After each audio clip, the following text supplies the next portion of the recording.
Kaina may chakibana Kaina babu kiriba thamoini Khanghauda na takhare mari se Samjinaba yadraba maungda Thank you. Thank you, thank you. Thank you. Nasi music blue band amasung light sound idamda hubak hubang tani sa game rajda. Tena khubini ma'am. Thank you.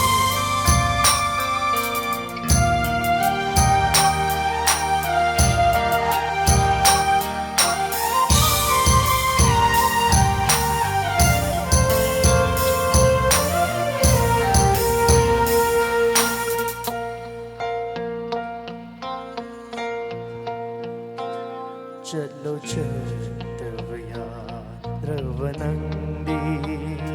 Yenglam lano anna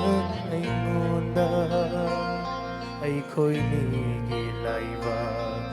asida Tamlam lenong dambana kaino Yabangam drava hamoina Wana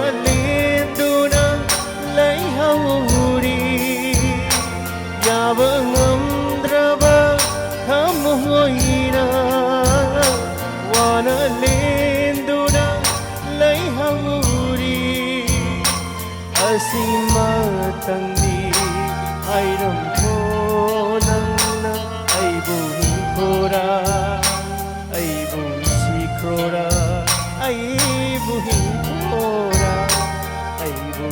sikrora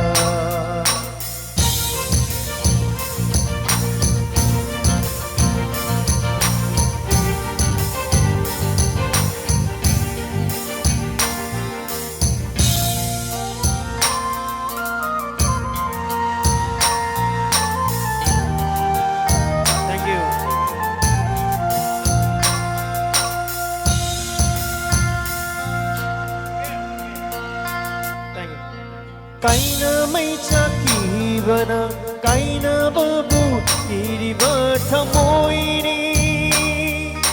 Khanghauda na takhare mari se Samjinaba yadraba maungda Kaina may chakibana Kaina babu kiriba thamoini Khanghauda na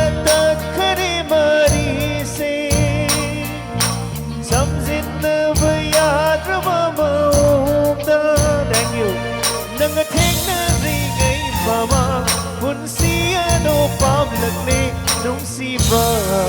masak kaklam traba wajaram loy aiso asidi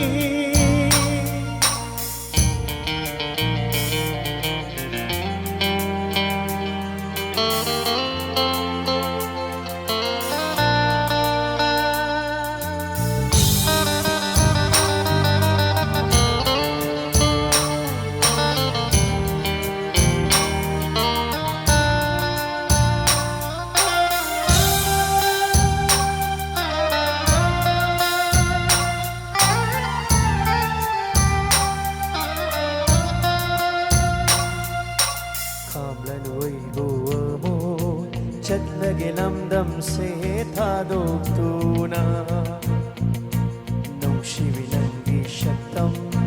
Utlanu aigi mangsida mo Mayam ka na hay minasi ko pulap puna ay minasi Sige la si wahay zima Mayam yay ko Kablanu ay buwa mo Chatlage lamdam se thadokuna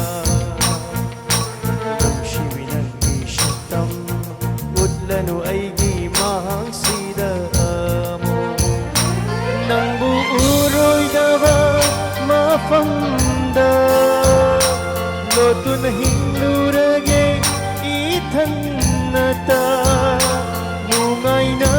layhaw nang di Yay bata oiduna punsigi asima tangdi airam ko nangna aibu hinkora aibu sikrora aibu hinkora aibu sikrora yaba ngamdraba thamoina wana lenduna leihauri yaba ngamdraba thamoina wana lenduna leihauri asima tangdi airam ko nangna aibu hinkora aibu sikrora aibu hinkora aibu sikrora aibu hinkora aibu sikrora